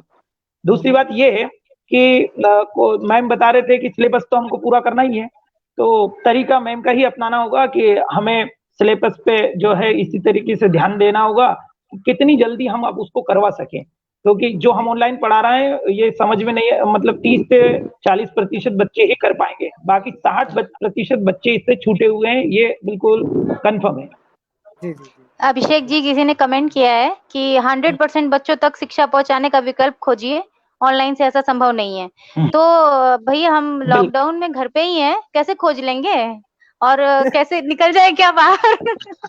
इट्स मतलब एक जोक मैंने पढ़ा था, जोक नहीं था हालांकि, मैं उसको भी सीरियसली लेती हूँ कि अगर ऐसा संभव होता तो हम कर भी देते। गवर्नमेंट को ये किसी ने सजेशन दिया था, ट्विटर पे मैंने देखा था कि जब आपने ट्रेनें खड़ी करवाई दी हैं और ट्रेनों में वाईफाई है ही, तो उसको पहुंचा दीजिए गांव में, कम से कम इसी बहाने कनेक्टिविटी मिल जाए थोड़ी। तो ये तो भाई हमारे बस की बिल्कुल तो चीजें नहीं बिल्कुल है, नहीं, कुछ ना कुछ आने वाले समय किंतु में अगर ऐसी चीजें संजीव कंटिन्यू होंगी तो जी उसके विकल्प भी होंगे, किंतु इस पे तो अरविंद हमारी अरविंद जी हेल्प के लिए इस सरकार भी पे तत्पर है। अरविंद जी कुछ बोल जी रहे थे। मैम की बात पे मुझे ध्यान आ रहा है, एक चीज समझ में आ रही है मुझे कि जो लोग नए नए प्रयोग कर रहे थे एजुकेशन में, जी ये जी बहुत अच्छे तरीके से सामने आएंगे और बहुत अच्छी तैयारियों के साथ में सामने आएंगे, क्योंकि इस वक्त जी हमें क्या है, शैक्षिक सामग्री तैयार करने का बड़ा समय मिला, बहुत समय मिल रहा है, एक बात तो। जी दूसरा जी हमारा जो विषय है उस पे यूं कह सकते हैं कि अभ्यास करने का बहुत अच्छा समय है, और जी कमजोरियां ढूंढने का बहुत बहुत समय है कि हम कितने तरीकों से, अलग अलग तरीकों से बच्चों को समझा सकते हैं। तो जी एक बहुत मतलब बहुत यूं कहेंगे कि काफी समय मिला है हमको, और स्कूल जब चलते रहते हैं उस समय हमें इतना समय नहीं मिल पाता है कि हम अलग तमाम अलग तरीके से तैयारियां करें। जी जी तमाम जी सवालों बिल्कुल। को पूछने वालों को मेरा एक जवाब है बस, एक लाइन में, कि जब बिना तैयारी के हम लोगों ने इतना कुछ कर लिया है, तो अब जब दोबारा कभी ऐसा होगा तो बहुत सारी तैयारियों के साथ जी बहुत कुछ कर लेंगे। बिल्कुल ये जी जज्बा हमें लगता है कि बहुत महत्वपूर्ण है कि हम ठीक है। और मैं संजीव जी के बहाने और आप दोनों के बिहाफ पे बोलना चाहता हूँ कि मैं बहुत छोटी सी और ब्रीफ कि एक कहानी जो मैं बहुत इंस्पायर करता हूँ कि एक समुद्र के किनारे जो है बहुत सारी मछली जो है समुद्र की लहरों के साथ बाहर आ जाती थी, तो बहुत वो मुझ भर के मछली सब पानी। अंदर अच्छा। अंदर में नहीं जा पाती थी, वो मर जाती थी। लेकिन एक व्यक्ति था जो बार बार जाता था एक नियत टाइम के लिए और कुछ मछली को उठाकर पानी में फेंक देता था। तो ये रोज करता था और एक व्यक्ति उसको रोज देखता था, तो वो आके पूछा कि ये तुम क्या कर रहे हो? उसने बोला कि मैं मछलियों की जिंदगी बचा रहा हूँ। वो हंसते हुए बोला कि यहाँ तो करोड़ों मछलियां हैं, तुम कितनों की जिंदगी बचाओगे? बोला कि मैं करोड़ों की तो बात नहीं जानता, लेकिन मैं जितने की बचा सकता हूँ मैं उतने की बचाऊंगा। तो मुझे लगता है कि हमारे जो शिक्षक और अगर जो बाकी है लोग भी आ जाएं कुछ मछलियों के बचाने के लिए सवाल पूछने की बजाय, तो शायद ज्यादा अच्छा हो और बिल्कुल बच जाए। नहीं, सवाल पूछने वाले को रहने दीजिए बेचारे को। आ, आ, जी, तो मुझे लगता है कि जो हमारे शिक्षक मेहनत कर रहे हैं इस दौर में भी, वो हो सकता है 20%, 10%, 50%, कोई कोई हो सकता है कि 70-80% बच्चों को भी ऑनलाइन शिक्षा देने की कोशिश कर रहे होंगे। उन सबको मुझे लगता है कि वो कोरोना वॉरियर्स है और वो बहुत ही मेहनत कर रहे हो, एडिशनल मेहनत कर रहे हैं। मैं अपने खुद परिवार में देख रहा हूँ कि कैसे लोग मेहनत कर रहे हैं, कैसे हमारे शिक्षक और खास करके सर आप अभाव बिलीव में नहीं जो बच्चे हैं। करेंगे, 9 to 3 की जॉब करना इजी है, बट ये जो हम लोग घर में, अब क्या है ना कि जैसे 9 to 3 आपको सब लोग छोड़ देते हैं कि ठीक है आप स्कूल जा रहे हो, आप अपना काम धाम करके चले गए, बट घर में रहते हुए सारे घर के काम करते हुए फिर ऑनलाइन टीचिंग भी करना है, उसमें सब शीट्स बनानी पड़ रही है, वर्कशीट बनानी पड़ रही है, क्योंकि बुक्स हमारे पास भी नहीं है ना, तो हम घर पे लेके तो आए नहीं थे कि लॉकडाउन होने वाला है, तो हम भी ऑनलाइन बुक्स देखते हैं। अब उनको बच्चों को भेज नहीं सकते, तो उसको पहले नोट करना, फिर उसकी एक्सरसाइजेस बनाना, मतलब हमारा काम जो है वो ट्रिपल हो गया है। लेकिन लोग जैसे अब क्या है कि करना है तो इसलिए कोशिश की जा रही है, बाकी हम तो खुद भी नहीं कह रहे हैं कि हम 100% कर ही डालेंगे, कोशिश तो कर मैं सकते हैं। एक आखिरी अच्छा सवाल और अभिषेक जी, आगे एक बात जी जी मैं कहना चाहूंगा बीच में, हाँ बोले बोले बोले कि जो मैं हमेशा कहता हूँ। और जी बड़वानी में जब आप पुरोहित सर से आपका संपर्क हुआ था, तो उन्होंने भी मुझे आपके सामने जब बात रखने को कहा था, तो मैंने एक बात कही थी कि यदि शिक्षक ने ठान लिया है तो सब कुछ संभव है। तो अभी जो लोग प्रश्न कर रहे हैं कि ये क्या होगा, वो क्या होगा, 100% करने के लिए क्या करना होगा, वो सब, तो मेरा सभी को एक ही कहना होगा कि यदि शिक्षक ने ठान लिया कि मुझे शिक्षा देना ही है, तो बीच में कोई विकल्प बचता ही नहीं है, सभी रास्ते निकल आएंगे।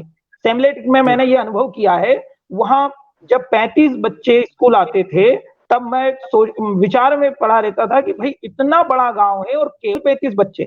तो मैंने 10 वर्ष पहले ये विचार किया था कि यहाँ स्कूल में करीब करीब 150 से 200 बच्चे होना चाहिए। और जब 10 वर्ष बाद मैं अपने स्कूल में 150-200 बच्चों को खेलते देखता था, तो मेरे मन में ये विश्वास आता था कि शिक्षक जो है वो बस ठान ले अपने मन में कि मुझे शिक्षा के क्षेत्र में ये करना है, तो कोई बीच में विकल्प रहता ही नहीं है, रुकने का कोई चांस है ही नहीं। तो जो लोग प्रश्न पूछ रहे हैं वो केवल अपने मन में विचार बना लें कि हम लॉकडाउन में रास्ता निकाल लेंगे और ऑनलाइन शिक्षा के लिए क्या क्या कर सकते हैं। आप अपना मन मजबूत कीजिए, सब कुछ संभव है।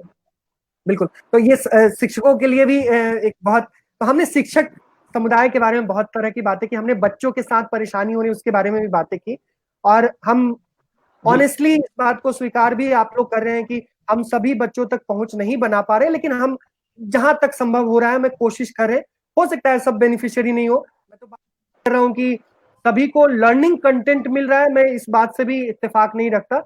हो सकता है कि अभी अभी की चुनौती क्या है, जैसे कल हमारी बातचीत हो रही थी, वाराणसी के ही 2 शिक्षक हमारे साथ जुड़े थे जो स्कूल के हेड टीचर हैं, और हेड टीचर्स के नाते उनके लिए सबसे बड़ी चुनौती है कि बच्चों का जो अटेंडेंस वो इंश्योर हो, क्योंकि ऐसे ही अटेंडेंस की समस्या रहती है, और नया इनरोलमेंट भी हो। तो उन दोनों की दृष्टि से अभी बहुत जरूरी है कि बच्चों को आप इंगेज करके रखें, और आप वो काम कर रहे हैं। मेरा एक सवाल है, जो ये आखिरी सवाल है और ये आखिरी सेगमेंट करके फिर हम लोग अपने बात को कंक्लूड करेंगे, कि आप दोनों शिक्षकों को मैं बहुत करीबी से जानता हूं कि आपने समाज का सहयोग स्कूल के लिए लेने के लिए बहुत प्रयत्न जतन किए। तो मैं बात शुरुआत करूंगा छवि जी से कि आप बताइए कि जब आप पुराने स्कूल में थे और जो अभी स्कूल में है, कि समाज का सहयोग लेने के लिए आपका अप्रोच क्या होना चाहिए, और आपने क्या क्या सहयोग लिया अपने स्कूल के लिए, अपने बच्चों के लिए, जी बिल्कुल, अप्रोच हमारे के बारे में पहले जो हम, क्या क्या किया। जी जैसा कि हम पहले पुराने स्कूल में थे तो वहां पे भी सेम प्रॉब्लम थी कि इंफ्रास्ट्रक्चर की प्रॉब्लम थी, बिल्डिंग नहीं अच्छी थी। तो क्या होता है कि बेसिक जो अट्रैक्शन होता है किसी भी पेरेंट्स का अपने बच्चे को आपके स्कूल में भेजने का, जब वो लैकिंग होता है तो वो मतलब सोचते हैं कि ठीक है हम 10-20 रुपए पे कर देंगे, 40 रुपए, लेकिन हम किसी ऐसे जगह भेजेंगे जहां हमारी कम से कम थोड़ी इज्जत बने कि हमारा बच्चा टाई बेल्ट पहन के जाता है। तो मेरे जो पुराने वाले स्कूल की हालत थी वो तो आपसे भी छुपी नहीं, और आपने भी देखा है वहां पे जब आप आते थे तो क्लासरूम बिल्कुल ऐसी स्थिति में थे। तो हमने क्या किया था कि अपने ही शहर के कुछ जो संस्थाएं चलती हैं, राउंड टेबल नाम से एक संस्था थी, उसमें मेरी कुछ फ्रेंड्स थी और मेरे रिलेटिव्स थे, तो मैंने उनसे बातचीत करके अपने स्कूल को अडॉप्ट करवाया था। तो उन लोगों ने जब मेरा स्कूल अडॉप्ट किया तो उसमें काफी लंबी प्रोसेस थी, क्योंकि वो एक ऑफिशियल प्रक्रिया थी। तो उसमें फिर हम लोगों ने बीईओ सर को, स्कंद गुप्ता सर ने हमारी बहुत हेल्प की उस प्रोसेस को कंप्लीट करने में। फिर वो अडॉप्ट हुआ, फिर वहां का कायाकल्प हो गया। आज की डेट में वो स्कूल मतलब उस एरिया का मतलब इतना सुंदर स्कूल हो गया है, गेट वगैरह, बाउंड्री वगैरह सब कुछ, और क्लासरूम, डेस्क, बेंच, सारी कुछ चीजें वहां पे अवेलेबल हो चुकी हैं। और बच्चे भी, नामांकन इतना अच्छा हो गया है, पेरेंट्स वहाँ के जानते हैं कि हाँ वो पर्सनल एफर्ट मेरा था, और लोग अप्रिशिएट करते थे जब भी मतलब आते थे मिलने, तो बोलते थे कि नहीं, अगर टीचर एक अच्छा हो और स्कूल कैसा भी हो, गवर्नमेंट स्कूल ऐसा नहीं है कि अब आज की डेट में बहुत खराब है, तो लोग मतलब प्राइवेट स्कूलों से नाम कटवा के भी हमारे यहाँ एडमिशन ले रहे हैं। सिमिलरली चूंकि मैं उस स्कूल से इसलिए नए स्कूल में आना पड़ा मुझे, क्योंकि मुझे इंग्लिश मीडियम में मैंने एंट्रेंस दिया था, तो मेरा इंग्लिश मीडियम स्कूल के लिए सिलेक्शन हो गया था टीचर के लिए। तो फिर मैं इंग्लिश मीडियम स्कूल में आ गई, लेकिन मेरा वहां से जुड़ाव बहुत ज्यादा था, मैं आना नहीं चाहती थी। तो फिर जब मैं इंग्लिश मीडियम में यहाँ पे आई, तो फिर वही सेम प्रॉब्लम यहाँ पे भी थी, इंफ्रास्ट्रक्चर की और बच्चों की। जो ये होता है कि क्लासरूम नहीं अच्छा है तो हम क्यों भेजें, और इंग्लिश मीडियम में कैसे तुरंत से इंग्लिश मीडियम पढ़ाने लगेंगे। लेकिन जब पेरेंट्स आते हैं, पेरेंट्स मीटिंग में हम लोग मिलते हैं, उनसे इंटरेक्शन होता है, तो देखते हैं कि नहीं, मैडम खुद इंग्लिश में बात कर रही हैं, is efficient to teach our childrens. तो वो इंटरेस्ट लेते हैं कि नहीं ठीक है, जब इतने अच्छे स्मार्ट टीचर्स अगर स्कूल में हैं, तो हमारा बच्चा क्यों जाएगा 100-200 रुपए दे करके प्राइवेट स्कूल में पढ़ने के लिए। और हमारे वहाँ बहुत अच्छी अटेंडेंस है। अभी भी हम लोगों ने एक, हमारे वहाँ भी रिसेंटली हेल्पिंग हैंड्स एनजीओ हमसे जुड़े हुए हैं, शशांक जी और रेणु जी, जो कि फॉरेन रिटर्न है। रेणु जी रिसर्च कर रही है वाराणसी, मेरी फ्रेंड है। वो लोग हमारे मिशन को, स्कूल के मतलब हैप्पीनेस मिशन को सपोर्ट कर रहे हैं। वो वहाँ पे हमारे वहाँ झूले वगैरह उन्होंने दिए हैं बच्चों के लिए, और मतलब बहुत सारी चीजें, बुक्स वगैरह भी उन्होंने डोनेट की हैं। तो एक बहुत अच्छा हमें कम्युनिटी का सपोर्ट मिलता है। हमारे जो अच्छे वेल विशर्स हैं वो हम हमारे स्कूल को हमेशा सपोर्ट करते हैं, और बच्चों को आते हैं मिलने, मोटिवेशनल चीजें भी बोल के जाते हैं, तो बच्चे एक अपने बीच पाके किसी को बहुत ज्यादा मोटिवेट भी फील करते हैं। तो मुझे कम्युनिटी सपोर्ट हमेशा से बहुत अच्छा मिलता रहा है। हमारे जो लोकल गांव वाले भी हैं, उनका भी सपोर्ट बहुत अच्छा मिलता है, क्योंकि वो क्यों मिलता है अपने आपको बच्चों सपोर्ट? को, दूसरे लोग क्यों नहीं मिलता, क्योंकि आपको क्यों मिलता है? क्योंकि वो देखते हैं ना कि हम डेडिकेटेड हैं उनके बच्चों के लिए, हम दिन रात उनके बारे में सोच रहे हैं। उनको दिखता है ना कि हम घर पे भी आते हैं तो फोन कर लेते हैं कि अरे आज आप जो है कि आपको बुलाए थे, आप आई नहीं। जनरली क्या होता है, बोल दिया जाता है पीटीएम में, लोग नहीं आए तो फिर कंसर्न नहीं है। लेकिन कंसर्न जब दिखता है कि पेरेंट्स स्कूल में आते हैं, बच्चा जाके बताता है कि नहीं, हमारी छवि मैम आज ये पढ़ा रही थी और ऐसे आप लोगों को बोली है ये कराना है, अगर आप नहीं कराएंगे तो आपको कल जाना पड़ेगा स्कूल में। तो एक कनेक्शन हमारा और पेरेंट्स का बना हुआ है, जो कि बहुत जरूरी होता है किसी भी से जुड़ने के लिए। आपको अगर आप उससे बात ही नहीं करेंगे, वो आपको जानेगा ही नहीं, तो वो आपको क्यों हेल्प करेगा। उनको पता है जी, कि नहीं, हम उनसे कनेक्टेड हैं, उनसे हमें जरूरत है, हम उनको अपनी नीड बताते हैं ना कि आपका सपोर्ट हमें चाहिए, तो वो जी, जी, देंगे ना। अब आप कहेंगे नहीं कि आपको सपोर्ट चाहिए, तो कोई क्यों करेगा। एग्जैक्टली। अरविंद जी। इसलिए तो कनेक्शन मैटर्स। जी, जी अरविंद जी, भाई साहब, आपका जरा प्रश्न फिर से दोहराएंगे आप? मैं करें कि एक स्कूल का समाज के साथ जो संबंध है उसको लेकर बहुत तरह के सवाल उठते रहते हैं कि समाज कैसे स्कूल को तो सपोर्ट ही नहीं करता, ऐसा सुनने में आता है और ऐसा स्थिति भी है। लेकिन आपने समाज के लिए एक शिक्षक के नाते, एक प्रधानाध्यापक तो बहुत तरह की चीजें उसके पास रहता है, लेकिन एक शिक्षक के नाते समाज को अपने स्कूल के साथ जोड़ने के लिए आपने क्या प्रयत्न किया, और उसकी वजह से आपके स्कूल को समाज ने क्या सहयोग किया और कैसे सहयोग किया? जी, जैसे छवि मैम ने जो बता रहे थे, वही सब घटनाएं हमारे साथ भी रही है। और चूंकि हम वनवासी क्षेत्र में काम के लिए पहुंचे थे, तो शुरुआत जो हुई है वो बड़ी ही हटके थी, जिसकी कल्पना भी हम नहीं कर पाते हैं कि वहां तक पहुंचना, गांव तक, वो बड़ी बात थी। और दूसरा, वहां का जो विद्यालय देखा तो वो बड़ा जीर्ण शीर्ण था, मतलब विद्यालय जैसा लग ही नहीं रहा था। उस मुंडेर जो है टूटी हुई है, चारों तरफ अस्त व्यस्त था वो पूरी तरह से। तो वहीं से 10 वर्ष पहले ही मेरे दिमाग में ये बन गया था कि सबसे पहले तो स्कूल जो है वो बड़ा आकर्षक होना चाहिए, भवन बड़ा सुंदर होना चाहिए। और ये सब मेरे दिमाग में तभी से था, 10 वर्ष से। मुझे 10 वर्ष लग गए उस विद्यालय को, जो आपने जिस स्थिति में देखा है, और यूं कहें कि लग्जरी स्थिति में देखा है आपने उसको, उसकी दयनीय स्थिति में तो देखा नहीं है। तो मैं शुरू से मेरा एक ये रहा कि मैं अपने सभी अभिभावकों से व्यक्तिगत संपर्क बना के रखता हूँ एक तो, और निरंतर बच्चों के बारे में उनसे बात करता हूँ। मुझे अनावश्यक चीजों में ज्यादा वो रहता नहीं था, केवल बच्चे और उनके अभिभावकों के बीच में, और मैं जैसे तैसे अपने आप को समायोजित कर लेता था। तो एक तो ये चीज कि उन्हें ये महसूस होने लगा था कि ये जो टीचर है, ये जो सर हैं, ये हमारे बच्चों की बहुत चिंता करते हैं। और जब ये उनको विश्वास हो गया, तो दूसरा जो भी विषय में उनके पास लेके जाता था, तो वो बड़ी सहजता से मेरा समर्थन करते थे और सहयोग करते थे। अब मैं आपको बताऊं कि अपनी विकास यात्रा जो प्रारंभ हुई थी, वो एक जीर्ण शीर्ण भवन से हुई थी। सबसे पहले इसको व्यक्तिगत जो है अपने व्यक्तिगत खर्चों पे ही जो कुछ सुधार सकते थे वो सुधारा। बाद में लगा कि व्यक्तिगत करने से ये समाज के बीच में काम खड़ा होगा नहीं, तो चाहे जितना छोटा सहयोग मिले पर करवाना गांव वालों से चाहिए।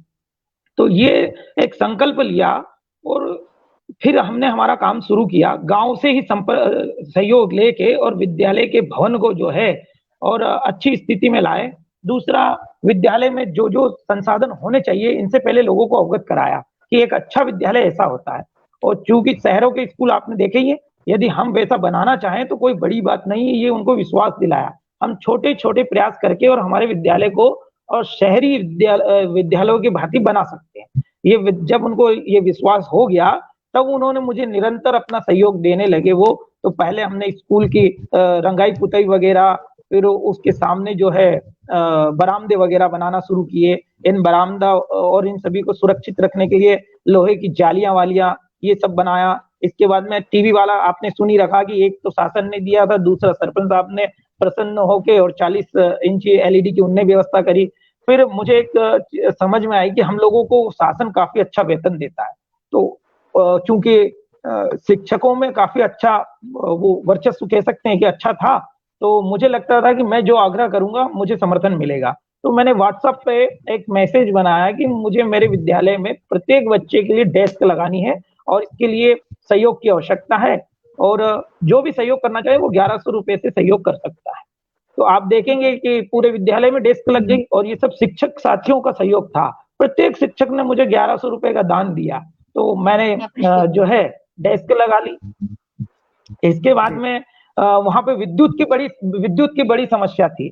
तो आपने देखा, जब मैंने एक हमारे मित्र थे प्रवीण मिश्रा करके, और वो किसी एनजीओ से थे, रूम टू रीड करके, तो उनके साथ में मेरी काफी मीटिंगें होती रहती थी। तो कोई दानदाता उनके संपर्क में आया, तो उन्होंने मुझे फोन लगाया कि आपको स्कूल में और कोई ऐसा संसाधन लगता है जो मिलने से आपको काफी सहयोग मिले। मैंने उनको कहा कि यहाँ विद्युत की समस्या है कि हम ऑनलाइन ये डिजिटल क्लास चलाते हैं, तो ये वनवासी क्षेत्र होने के कारण विद्युत यदा कदा चली जाती है। तो उन्होंने कहा क्या हल निकल सकता है इसका? मैं कि इसका बहुत सरल हल है कि हम करीब 20 से 25 हजार का खर्च करें तो यहाँ पे सौर ऊर्जा की व्यवस्था हो सकती है। तो बोले वो आप कैसे करेंगे, क्या करेंगे? वो ठीक है, आप तो कितना धन लग रहा है ये बताइए। मैंने उनको बताया कि इतना इतना लगेगा, और बहुत जल्दी से वो 10 से 20 हजार 25 हजार की व्यवस्था हुई। और आप देखें कि आज वो सौर ऊर्जा युक्त विद्यालय है, उस पे सौर ऊर्जा लगी हुई है, कभी भी विद्युत की कोई समस्या नहीं। हेल्प करते हैं, लेकिन पहले आप अपनी बात को सही से रखिए, वो जरूरी है। बिल्कुल, मैं इसी बात पे आ रहा था कि आपका प्रश्न था कि समाज सहयोग कैसे करने लगता है आपको।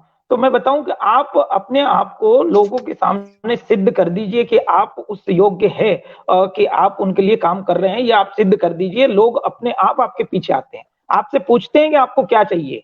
ये कोई बड़ी बात नहीं है। आप आपके आपका दायित्व का निर्वहन यदि आपने मेरे पास भी जो लोग आए वो खुद से ही आए हैं कि आप इतना अच्छा कर रही हैं, हम आपके स्कूल में कुछ हेल्प करना चाहते हैं, न कि हम उनके पास गए कि नहीं हमारे स्कूल में कुछ कर दीजिए, क्योंकि वो कंडीशन बहुत बेकार होगी। अगर हम किसी के पास जाके बोलें कि हेल्प कर दीजिए, तो वो लोग कहेंगे अरे ये तो बस ऐसी।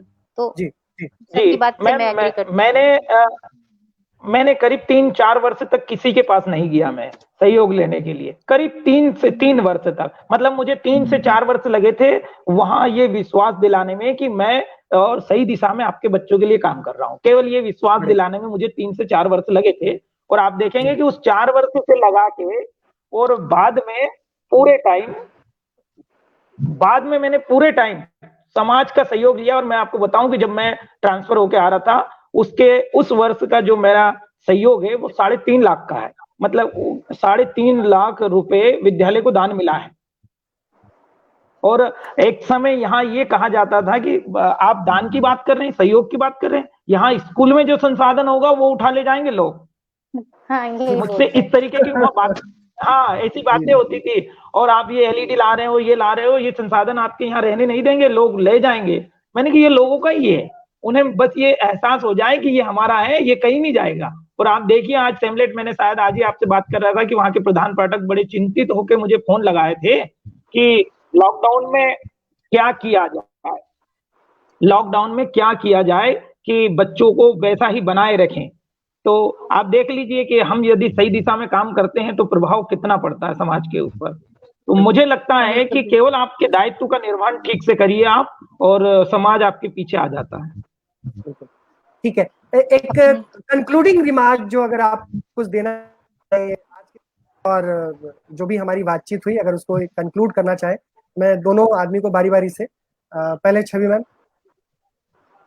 कंक्लूडिंग रिमार्क ये है कि इस आपदा काल में जिसके लिए ना हम तैयार थे ना बच्चे, तो हम जो हमसे बेस्ट हमारा हो सकता है, जितना हम एफर्ट डाल सकते हैं, खुद को भी अपडेट कर रहे हैं, उनको भी जोड़ने की कोशिश कर रहे हैं। और हमें लगता है कि हम जितना भी प्रयास कर रहे हैं, अगर वो जिस 10 बच्चों तक भी पहुंच रहा है, तो वो 10 बच्चे और एक हम मिलके 11 लोगों को पढ़ाएंगे और जल्दी से जल्दी अपना कोर्स कंप्लीट करके हम आगे सेशन को अपने कंटिन्यू करेंगे। क्योंकि हम अब अकेले नहीं है ना, वो 10 भी तो रेडी हो गए हमारे वॉरियर्स, वो भी तो पढ़ा सकते हैं। जी बिल्कुल सही कहा। जी बिल्कुल सही कहा। अरविंद जी आप जी, कुछ मैं तो यही कहूंगा कि ये जो विपत्ति खड़ी है हमारे सामने इस समय, शिक्षक एक तो ये मन को मजबूत कर ले कि हमें बहुत ज्यादा तैयारी करके और इस लॉकडाउन के बाद में और शिक्षा के क्षेत्र में सामने आना है। तो हम जितना हो सके उतना अपने आप को तैयार कर लें, एक बात तो। और दूसरा ये कि बच्चे और अभिभावक ये सब हमसे जुड़े रहे, इसके लिए निरंतर जो जो प्रयास हो सके, जैसे आप फोन लगा के चर्चा कर सकते हो, आप व्हाट्सएप के माध्यम से नई नई चीजें उनको भेज के उनको अपने अपने से आप जोड़ के रख सकते हो। ये 2-3 बातें हैं जो हम लोगों को काफी मदद करेगी लॉकडाउन के बाद में। एक तो हम अपने आप को अच्छे से तैयार कर लें कि लॉकडाउन के बाद में कितने अच्छे से हम पढ़ा, अभिभावक और छात्रों को हमसे जोड़े रखे हम। बिल्कुल। अब तक तो हम लोग सिर्फ दूसरे के कंटेंट को रीड करते थे, अब तो हम लोग खुद कंटेंट डेवलपर हो गए हैं ना, जब से ये लॉकडाउन हुआ है। वीडियोस बना रहे हैं, कंटेंट बना रहे हैं, एक्सरसाइजेस बना रहे हैं, तो हम भी तो बहुत अपडेट हो चुके हैं। बिल्कुल ये काफी, और मुझे लगता है कि सरकारी स्कूलों में अब थोड़ा टेक फ्रेंडली शिक्षक ज्यादा होंगे। डिजिटल एजुकेशन का नाम हो सकता है कुछ लोग अभी भी नाराज हो जाए, लेकिन अब सबको नीड समझ में आ गई है, अब जरूरी आ गई है कि भाई अब तो ये जानना ही पड़ेगा, सीखना ही पड़ेगा। तो थैंक यू सो मच, आप दोनों हमारे साथ जुड़े। जी अरविंद जी कुछ बोल रहे थे लास्ट में।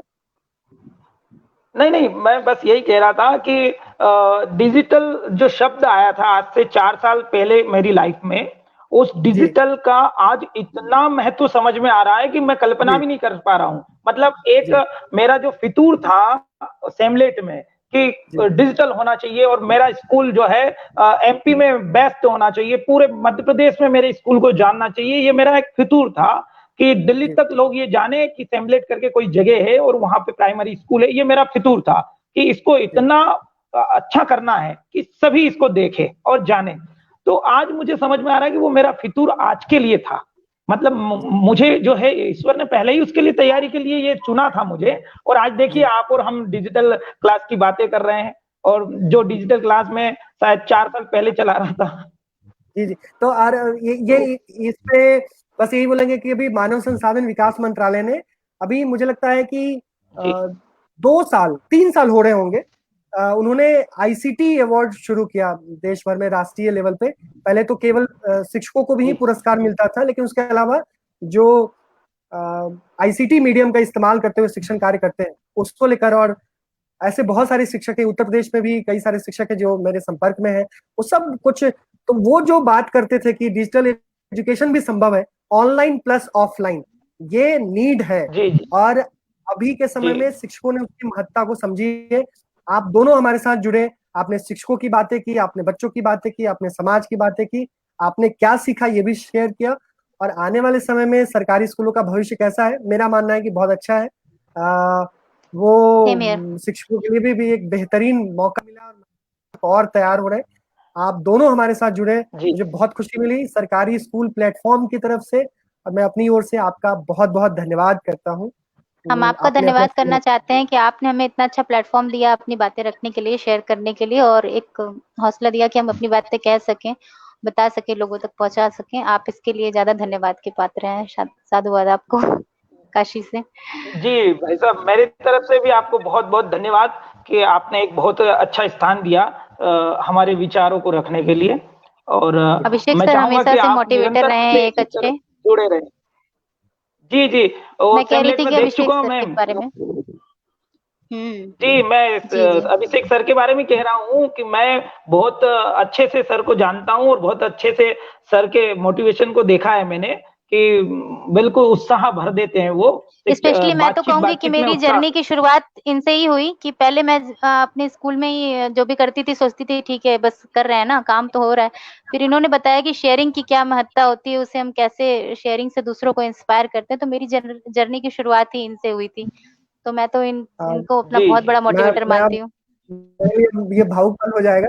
तो बहुत बहुत धन्यवाद। आप नहीं दोनों नहीं, इतने भावुक नहीं प्रेरक, होने वाला आप है। दोनों इतने प्रेरक हैं लोग कि आपके काम से कोई भी प्रभावित हो सकता है। और अगर हमारी उसमें कुछ भूमिका रही होगी तो मुझे बहुत गर्व महसूस होगा। लेकिन सबसे बड़ी बात है कि आप दोनों अपने अपने स्कूल में बच्चों के लिए जिस स्नेह आपका बच्चों के प्रति रहता है, जो एक कमिटमेंट है प्रोफेशन के प्रति, वो आकर्षित करने वाला है। और वहां पे हम सब जैसे लोगों की भूमिका है कि आपको प्रेरित करें, प्रोत्साहित करें और जहां तक हो सके सहयोग करने की कोशिश करें। और हम सब जी मिलकर अगर सोचेंगे तो निश्चित तौर से हमारे सरकारी स्कूल का, हमारे जो ग्रामीण बच्चे हैं, वनवासी बच्चे, उनका भविष्य उज्जवल है। बहुत बहुत धन्यवाद, बहुत बहुत आभार। और हमारे साथ जितने भी लोग जुड़े उनका इसमें से बहुत सारे लोग हैं, कुमार आशीष जी, राकेश पोद्दार जी, विनोद राय सर, ऐसे सुशील सिंह राजपूत जी, रचना तिवारी जी, ऐसे सभी लोग जो लोग हमारे साथ जुड़े, उन सभी का बहुत बहुत आभार करता हूँ। और पुनः हम स्टे सब मिलेंगे। सेफ, स्टे होम, नमस्कार। थैंक कीप मोटिवेटिंग, कीप जी, इंस्पायरिंग। Thank you. नमस्कार। यू, थैंक यू, धन्यवाद।